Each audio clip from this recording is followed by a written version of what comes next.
ఏలూరు సిద్ధం సభకు ఎమ్మెల్యేలు ఇన్ఛార్జీలు డుమ్మా కొట్టారు. తిరువూరు ఎమ్మెల్యే రక్షణ నిధి, మైలవరం ఎమ్మెల్యే వసంతకృష్ణ ప్రసాద్ డుమ్మా కొట్టారు. పెనమలూరు వైసీపీ ఎమ్మెల్యే కూడా దూరంగా ఉన్నారు. రైట్, మరింత సమాచారం మా ప్రతినిధి మల్లికార్జున్ అందిస్తారు. మల్లికార్జున్, చెప్పండి, ఏలూరు సిద్ధం సభకు కొంతమంది వైసీపీ ఎమ్మెల్యేలు ఇన్ఛార్జీలు డుమ్మా కొడుతున్నట్లుగా తెలుస్తోంది. డీటెయిల్స్ ఏంటి?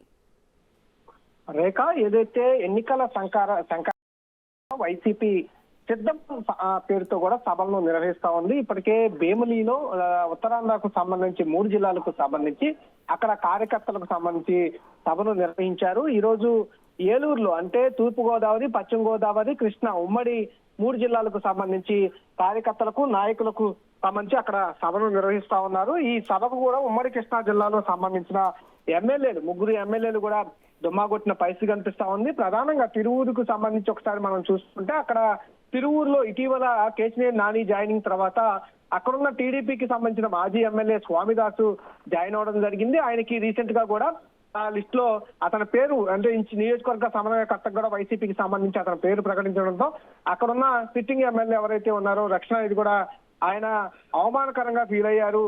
పార్టీ నన్ను దూరంగా పెట్టిందంటూ కూడా ఫీల్ అవుతూ కూడా ఆయన చెప్పడం జరిగింది. నేను మరో కొన్ని రోజుల్లో కూడా నా నిర్ణయాన్ని ప్రకటిస్తాను, పార్టీకి ఉంటాను, లేకపోతే వేరే పార్టీ జాయిన్ అవుతానంటూ కూడా ఆయన మీడియా ముఖం కూడా చెప్పడం జరిగింది. ఈ నేపథ్యంలోనే ఆయన ఈ రోజు జరిగే సభకు కూడా ఆయన డుమ్మా కొట్టడం జరిగింది. అలాగే వసంత కృష్ణ ప్రసాద్ రాత్రి ఏదైతే లిస్టు రిలీజ్ చేశారో మైలవరకు సంబంధించి అక్కడ జడ్పీటీసీగా ఉన్న వ్యక్తికి ఆయన ఇక్కడ నియోజకవర్గ ఇన్ఛార్జి బాధ్యతలను వైసీపీ అధిష్టానం అందించడం జరిగింది. ఆయన ఈ ప్రోగ్రామ్ కూడా మొదటి నుంచి కూడా ఆయన కొంచెం అంటిముట్టినట్టుగానే చూతున్న పరిస్థితి ఉంది. నేను రాజకీయంగా ఇలాంటి సిచ్యువేషన్ లో నేను పోటీ చేయలేను, కంపల్సరీగా నేను పోటీ చేయనంటూ కూడా మొదటి నుంచి చెప్పుకుంటానే వస్తా ఉన్నారు. ఈ సందర్భంలో కూడా ఆయన పార్టీకి నిన్న ప్రకటించిన ఏదైతే ఉందో నిన్న ప్రకటించిన లిస్టు ప్రకారం ఆయన కూడా పార్టీకి ఈ రోజు వెళ్లకుండా, సిద్ధం సభకు వెళ్లకుండా కూడా ఆయన కూడా దుమ్మాగొట్టిన పరిస్థితి కనిపిస్తా ఉంది. అలాగే పెనమలూరు ఎమ్మెల్యే పార్థసారథి దాదాపుగా నెల నుంచి కూడా ఆయన పార్టీకి సంబంధించి కార్యక్రమాల్లో దేంట్లో కూడా పాల్గొనడం లేదు. ఆయన పార్టీకి నుంచి వెళ్ళిపోతున్నట్టు ప్రకటించాడు తప్పితే ఎక్కడ రాజీనామా కూడా చేసిన పరిస్థితి కూడా లేదు. టీడీపీలోకి వెళ్తాడని ఒక ప్రచారం కూడా జరుగుతూ ఉంది. మరికొన్ని రోజుల్లో ఆయన టీడీపీకి వెళ్లే అవకాశం కూడా కనిపిస్తా ఉంది. ఆయన కూడా ఈ సభకి సంబంధించి వైసీపీలో కొనసాగుతున్నాడు కాబట్టి ఆయన కూడా దుమ్మా కొట్టినట్టు కూడా చెప్పుకోవచ్చు. ఆయన కూడా వెళ్ళలేదు. అంతేకాకుండా అమర్గడ్డకి సంబంధించి కొత్త ఇన్ఛార్జీలు కూడా నియమించడం జరిగింది. అక్కడ ఉన్న సిట్టింగ్ ఎమ్మెల్యే ఎవరైతే ఉన్నారో ఆయన్ని మచిలీపట్నం ఎంపీగా కూడా పంపించడం జరిగింది. అక్కడ సిట్టింగ్ ఎమ్మెల్యే బంధువుకు సంబంధించి ఆయన సింహాద్రి చంద్రశేఖర్ అనే ఒక ఆయనకు కొత్తగా ఆయనకి బాధ్యతలు ఇస్తూ కూడా ఆయన వైసీపీ అధిష్టానం నిర్ణయం తీసుకోవడం జరిగింది. దీనికి సంబంధించి అతను కొంచెం విముఖతతో ఉన్నట్టు తెలుస్తా ఉంది. ఎందుకంటే అతన్ని సంప్రదించకుండానే పార్టీ ఈ నిర్ణయం తీసుకుందని కూడా ఆయన సన్నిహితుల దగ్గర వాపోతున్నట్టు కూడా తెలుస్తా ఉంది. అక్కడ కూడా ఆయన విముఖత వ్యక్తం చేయడంతో ఆయన కూడా పార్టీకి దొమ్మ కొట్టడం జరిగింది. వైసీపీ ఆఫర్ను కూడా తిరస్కరించడం జరిగింది. మల్లికార్జున్, అయితే ఏలూరు సిద్ధం సభకైతే అన్ని ఏర్పాట్లు అయితే పూర్తి చేసుకుంటున్నారు. కానీ ఆ సొంత పార్టీకి చెందిన ఎమ్మెల్యేలు ఈ విధంగా డుమ్మ కొట్టడం అనేది సభపై ఏ విధమైన ప్రభావం చూపే అవకాశాలు ఉంటాయి?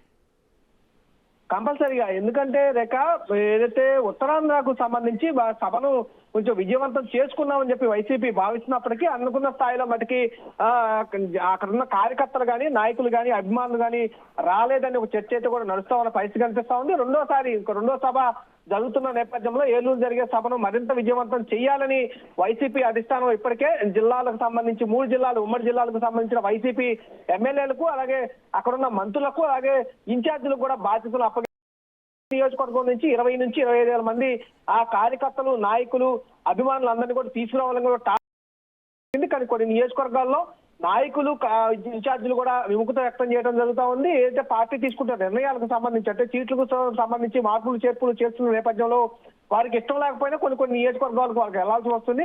వాళ్ళు కొంత విముఖతగానే పనిచేస్తున్న పరిస్థితి కొన్నిసార్లు కనిపిస్తా ఉంది. కొంతమంది ఎమ్మెల్యేలు అయితే డైరెక్ట్ గా పార్టీ నుంచి వెళ్ళిపోతున్న పరిస్థితి కనిపిస్తా ఉంది.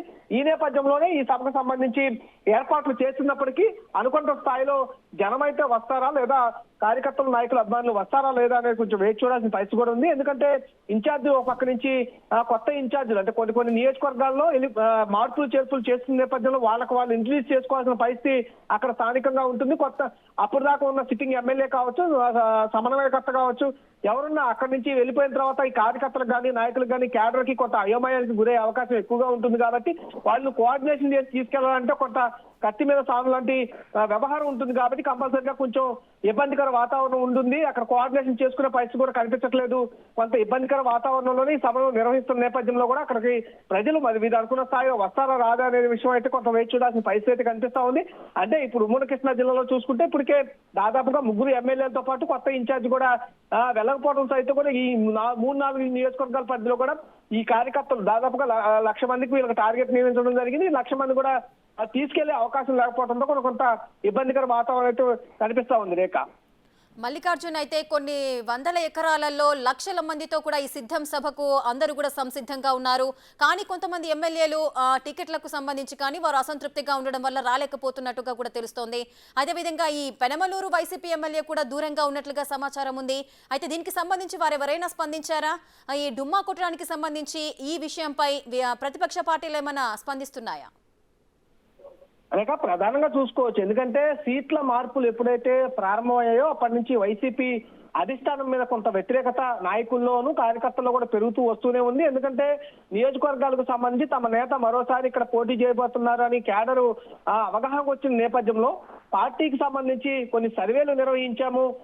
ఒక పక్క ఐపాక్ సంబంధించిన సర్వేలు నిర్వహించాము. అలాగే వ్యక్తిగతంగా మేము సీఎం కార్యాలయం నుంచి కొన్ని సర్వేలు నిర్వహించాము. అక్కడ మీ పార్టీకి సంబంధించి గెలుపోవటము తక్కువగా ఉన్నాయి, మీకు అభిప్రాయాన్ని మేము వేరే విధంగా వినియోగించుకుంటాము, కంపల్సరీ ఇక్కడ కొత్త అభ్యర్థి దించబోతున్నాం అంటూ కూడా కొంత గందరగోళ వాతావరణం అయితే వైసీపీ అధిష్టానం సృష్టిస్తుందని కూడా చెప్పుకోవచ్చు. అది కొత్త నియోజకవర్గానికి కొత్త ఇన్ఛార్జి వచ్చిన తర్వాత వాళ్ళకి సంబంధించి ఆత్మీయ సమావేశాలు కూడా నిర్వహించుకోలేని పరిస్థితిలో కూడా వైసీపీ నాయకులు ఉన్నారని కూడా చెప్పుకోవచ్చు. ఎందుకంటే వాళ్ళు వచ్చి అక్కడున్న స్థానిక నేతలతో కలవటం, వాళ్ళు మాట్లాడుకోవడం కొంత గందరగోళ వాతావరణం ఏర్పడతా ఉంది. అక్కడున్న సిట్టింగ్ ఎమ్మెల్యే కొంత ఆగ్రహం వ్యక్తం చేస్తా ఉన్న అతను అంటున్న క్యాడర్ కూడా సంబంధించి ఎవరైతే ఉంటారో ఆ క్యాడర్ కూడా అతను మొబలైజ్ చేయటము, వెళ్లకుండా ఆఫ్ చేయటము, వైసీపీ అధిష్టానం మీద కొంత ఆగ్రహ జ్వాలను రగిలించడం వంటి కార్యక్రమాలు కూడా నిర్వహిస్తున్న పరిస్థితులు కూడా రాష్ట్ర వ్యాప్తంగా జరుగుతుంది. దాదాపుగా ఇప్పుడు 6 లిస్టులు కూడా వైసీపీ అధిష్టానం విడుదల చేయడం జరిగింది. దాదాపుగా 75 పైగా కూడా అసెంబ్లీ స్థానాలు, అలాగే 16 పైగా ఎంపీ స్థానాలు కూడా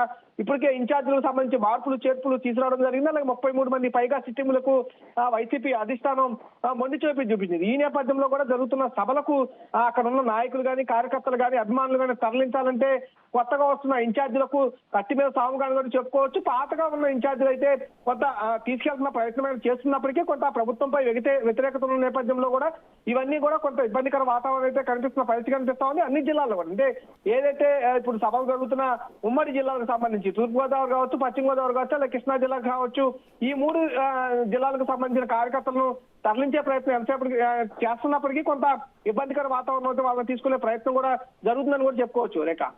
రైట్, థ్యాంక్ యూ మల్లికార్జున్.